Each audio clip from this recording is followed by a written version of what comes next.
Boy, oh boy, what a day this day was. And I'm going to tell you all about it. So, I woke up at around 10, much like yesterday, and also like yesterday, I decided to sleep in until 11. Interesting, I decided to do the exact same thing I did yesterday. Really weird. Anyways, eventually, when I got up in the morning, I remember that I was. What exactly happened? Man, this day was kind of a blur for me. I'm struggling. I'm pretty sure. Oh man, what did happen? I think what happened was my mom and our family friend left to get some supplies for the party. That's going to happen tomorrow in the evening. And while they were off getting supplies, I remember I was interested in watching that new Defunct Land video about Disney animatronics. I asked my sister if she was interested in watching it with me, and she said she was. So we sat and we watched this video.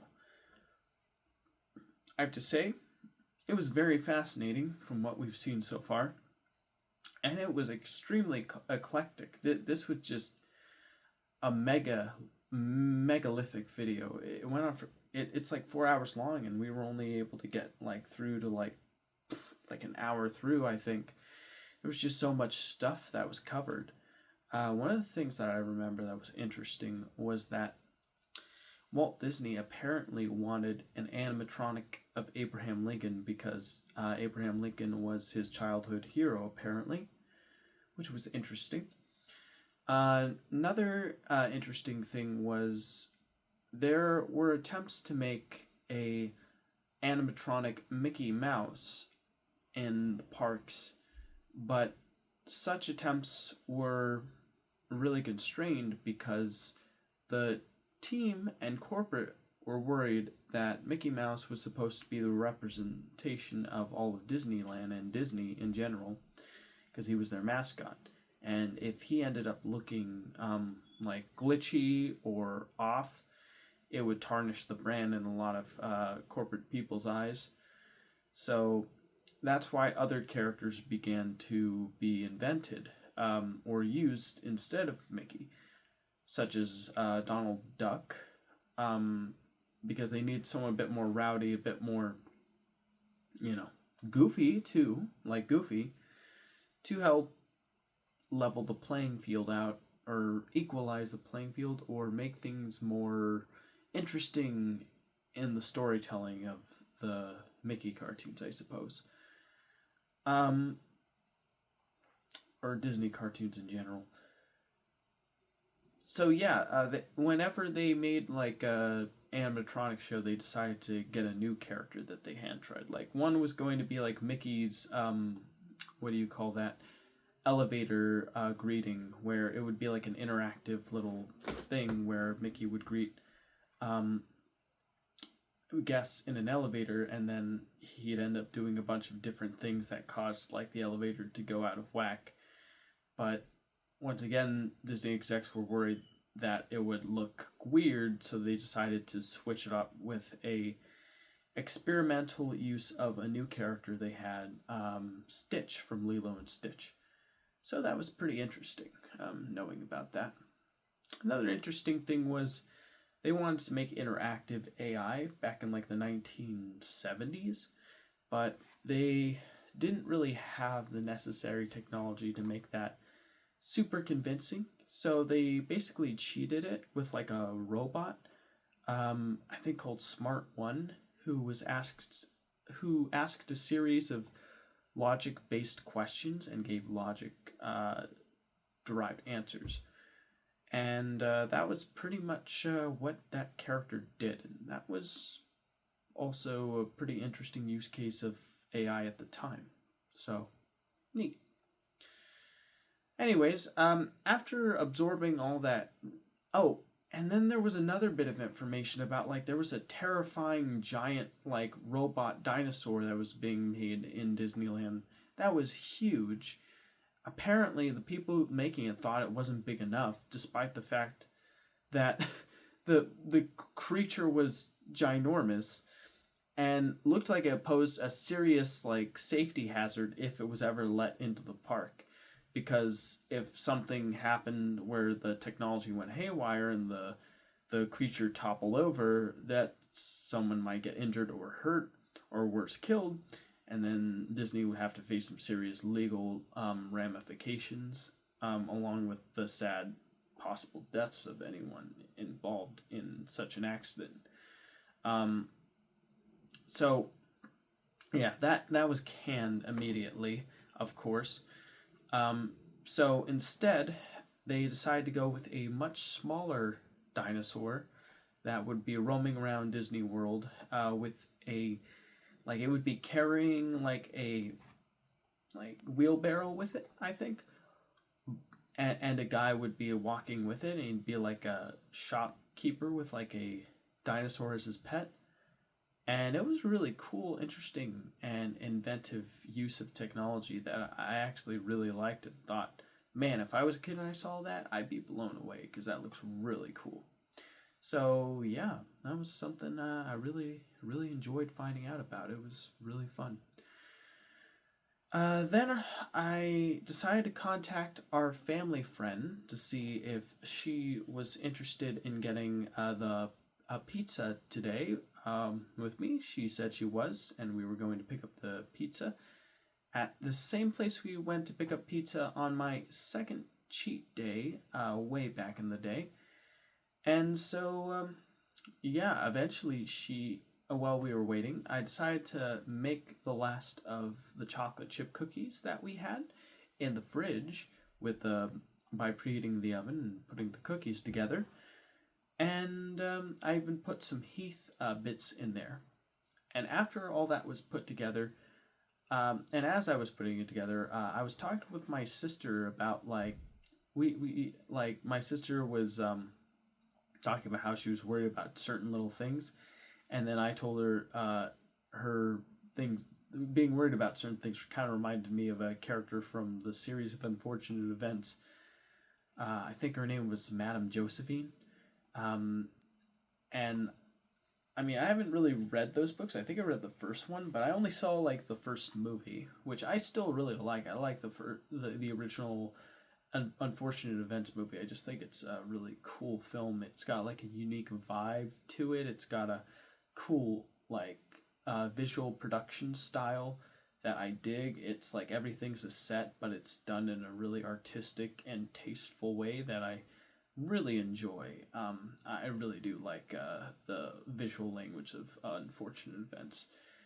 Sure, it's a little cheesy, and it does feel, you know, a little restrained in terms of,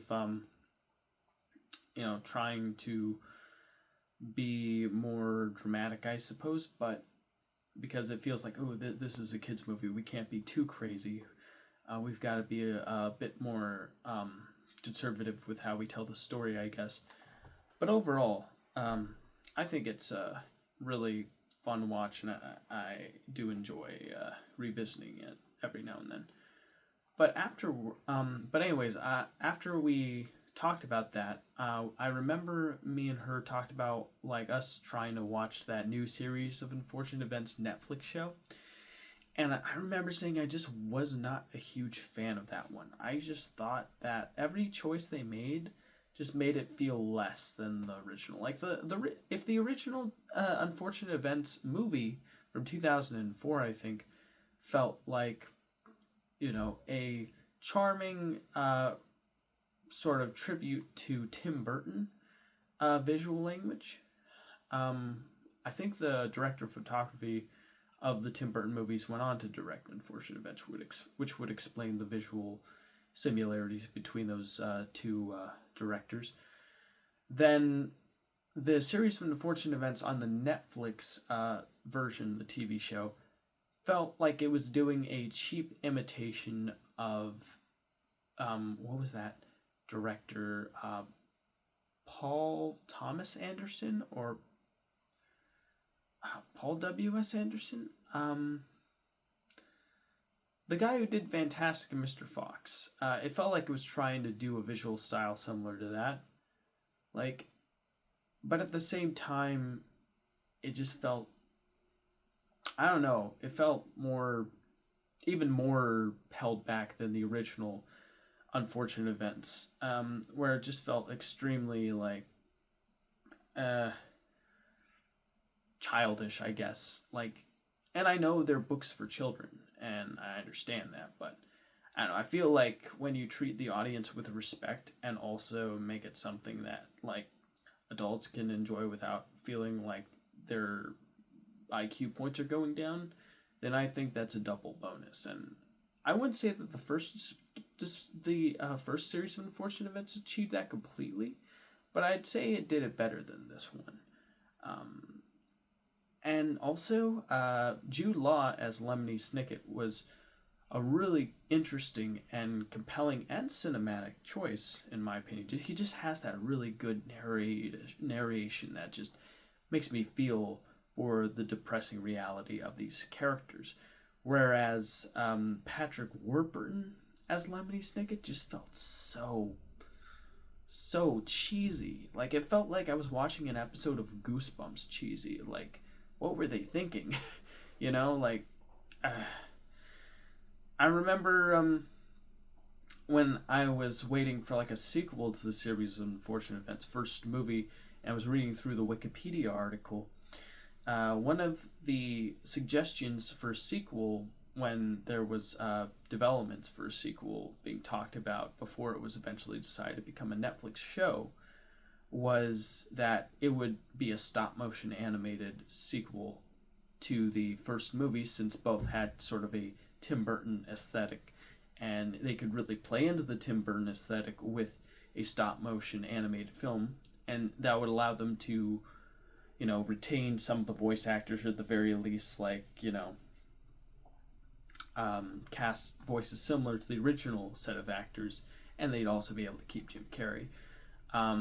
I think that would have been really interesting, and I could easily imagine a series of Unfortunate Events movie in a Tim Burton stop motion style. I just think that would be really, really visually interesting.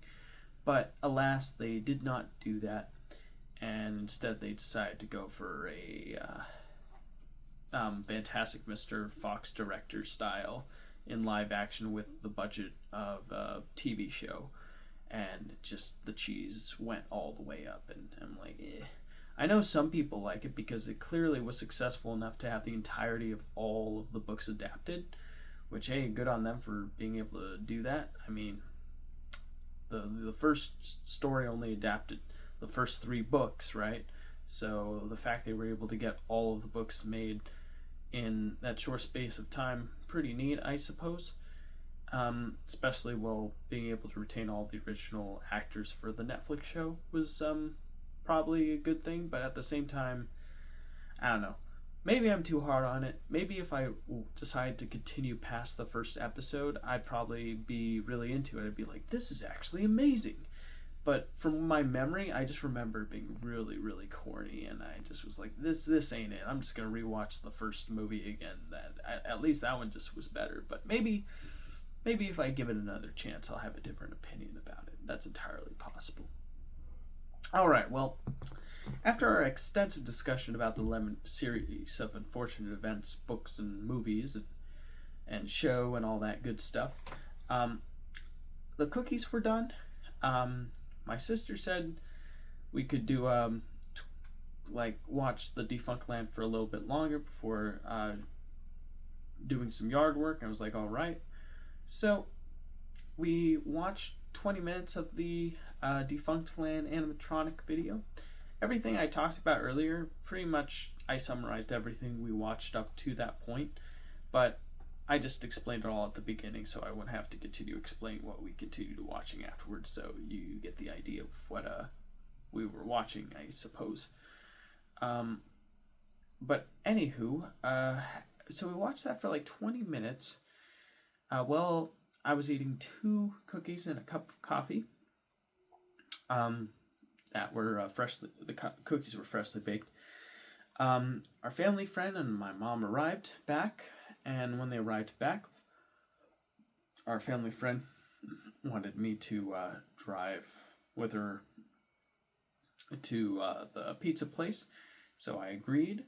And when they got back, I was like, oh wow, I need to get my things so I'm ready. And as I was getting my things, my mom was parked directly behind our family friend, so she was looking for her keys the whole time. And as soon as I got everything I needed, she found her keys. She was able to move out from the back, and then me and our family friend took an extensive trip all the way to the pizza place and picked up the pizza.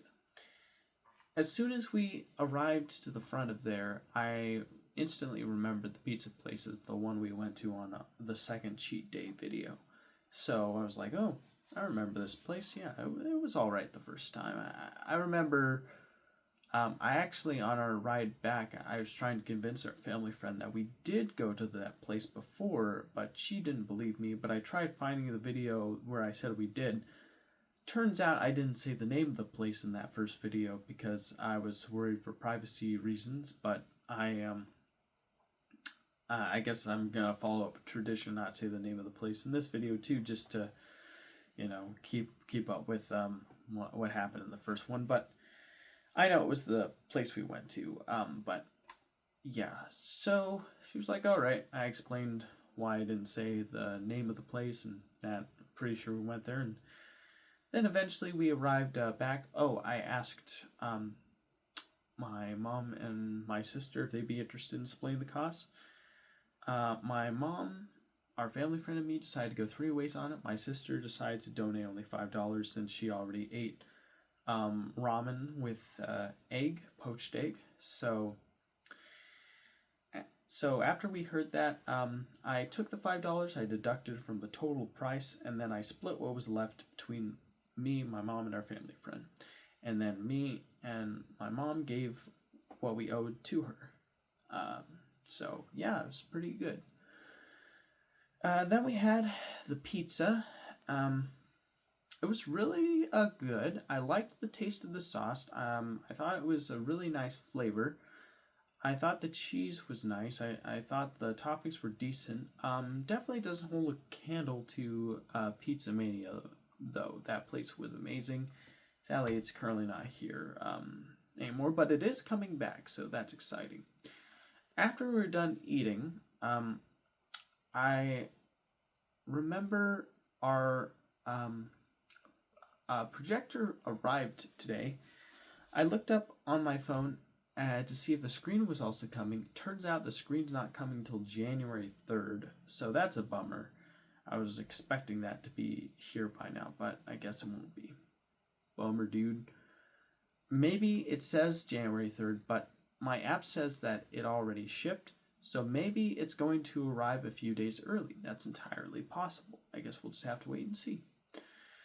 But anyways, yeah, I set up the projector, and the thing was, we didn't really have a flat, screen to project on. We did have a painting canvas to project on that was like a white screen, and we were able to get a pretty decent looking visual quality out of that, so that was kind of cool.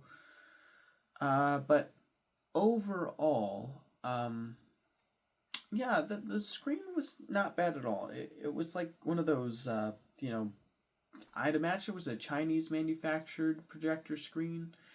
I was looking at reviews of other screens that are under different names, but all basically have the exact same UI and exact same feature set of autofocus and perspective correction and all that, and they all use the exact same UI. All of the projector screens that have they have different names, but I'm pretty sure they're all from the same manufacturer, but they just stamp a different name on it to make it seem like it's from a unique manufacturer. It's an interesting little practice that's done. Not sure exactly why it's done, but it's done that way. I'm sure I could find out if I researched it. But yeah, I set it up. I put it on the display, and it was pretty impressive. I actually did all that before our family friend and my mom arrived back from the grocery store. Before me and our family friend went to pick up the pizza, and I remember the first thing I decided to watch on it was the Prince of Egypt opening scene, and I was actually getting pretty emotional, a little teary-eyed from it, because that was one of my earliest childhood memories of watching that movie in particular, and just seeing it on a bigger screen, even though it was technically actually a smaller screen than our TV screen, because the canvas wasn't super huge, but just seeing that movie in and of itself was a very emotional and touching experience, in my opinion. It was really cool. Okay, well, after we watched that, after I watched that, all the whole rigmarole of helping take all the groceries out from the car and then go to the pizza place and then come back and eat the pizza and then we continued watching The Defunct Land, me and my sister. My mom watched a little of it. And then afterwards, my mom wanted to go to a arts and crafts store, so she left. And when she left, me and my sister hung out in the backyard. We were trying to get the attention of one of our cats, Calmy. I was trying to get a cat treat. I couldn't get him. I tried to give the cat treat to my sister, see if she could lure the cat in so we could get him, and she couldn't. The cat just didn't want to be caught. So I had to put the cat treat in a baggie and put it in the fridge so it wouldn't spoil. And then after that, I remember I needed to use the restroom, so I used the restroom, and when I was done, my mom had arrived back from her trip. She brought a lot of arts and crafts things, and she was putting everything together.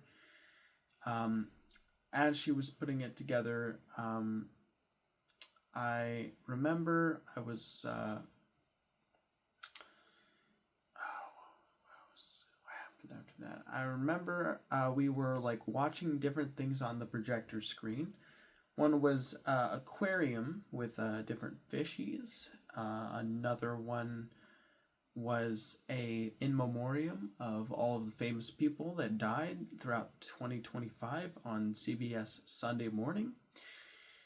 And then my sister left to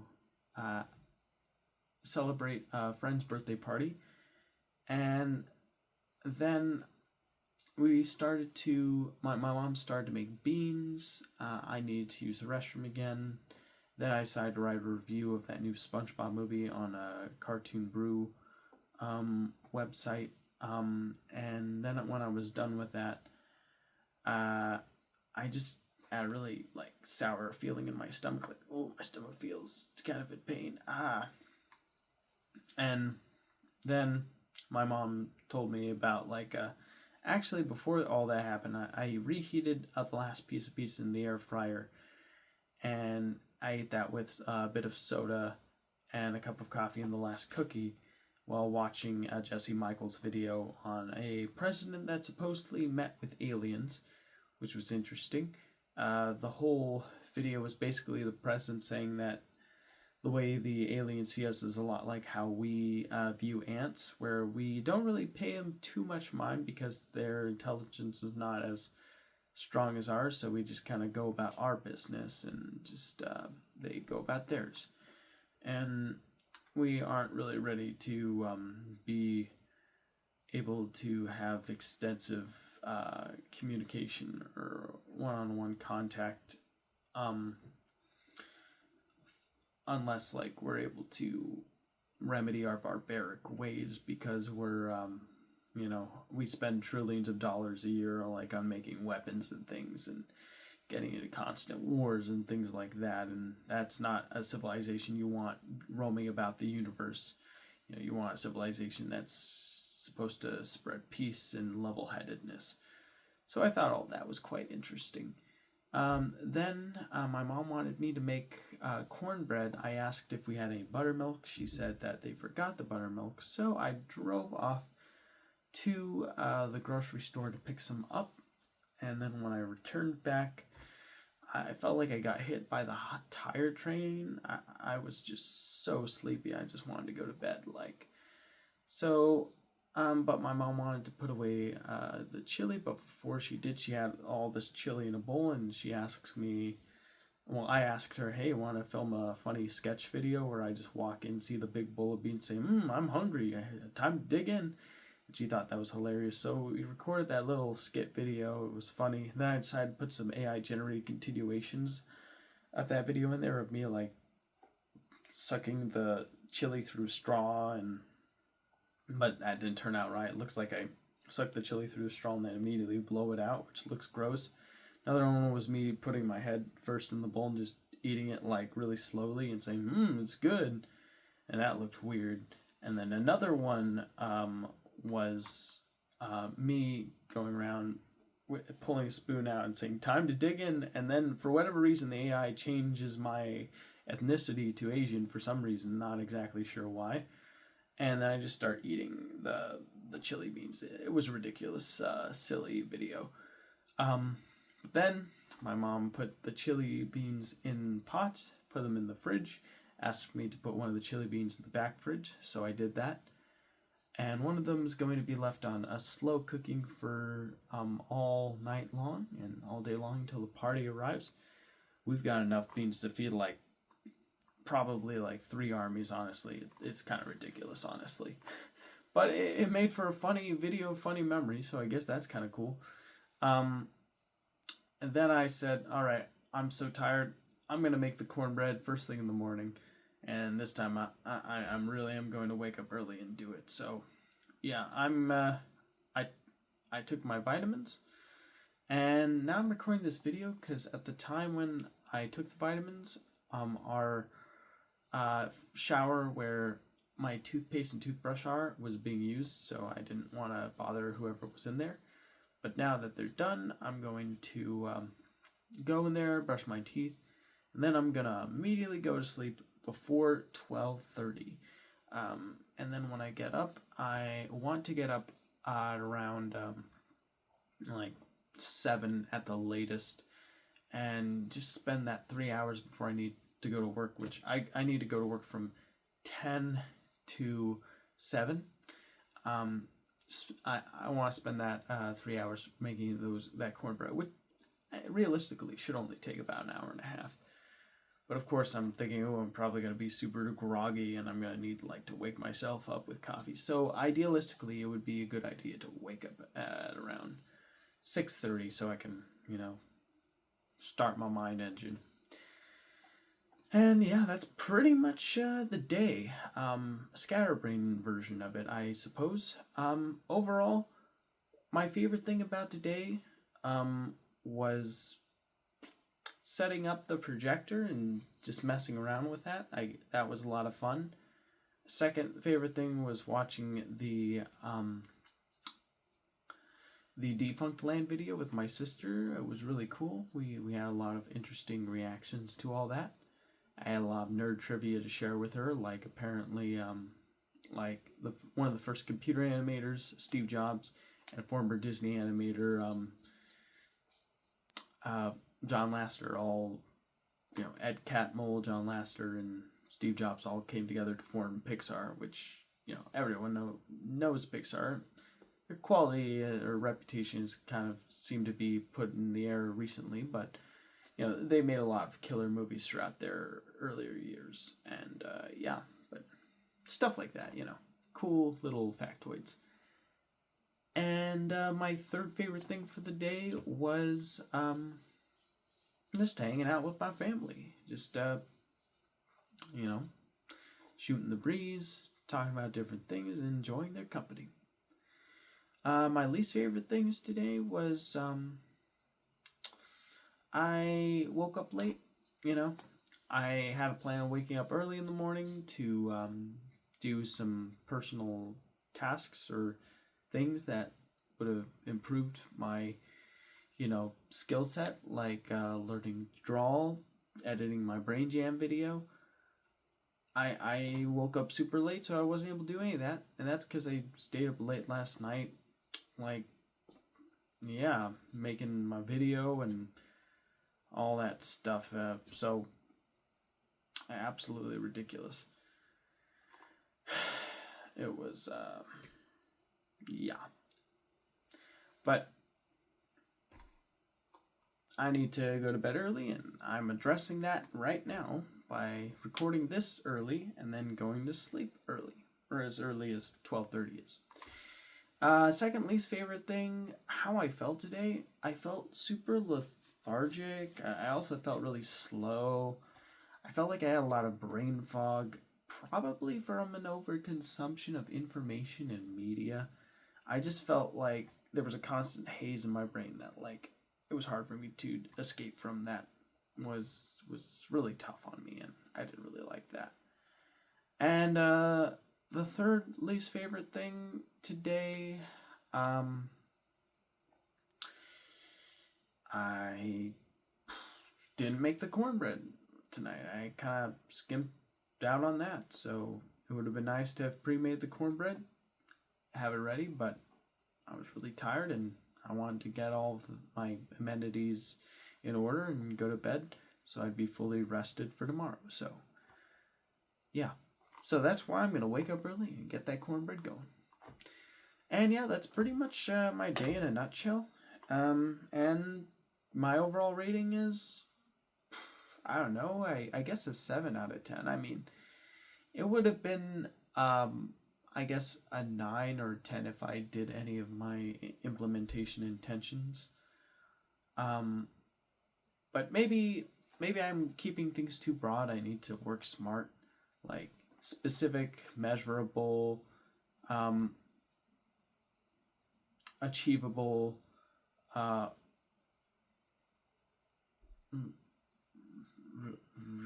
relevant, and time sensitive.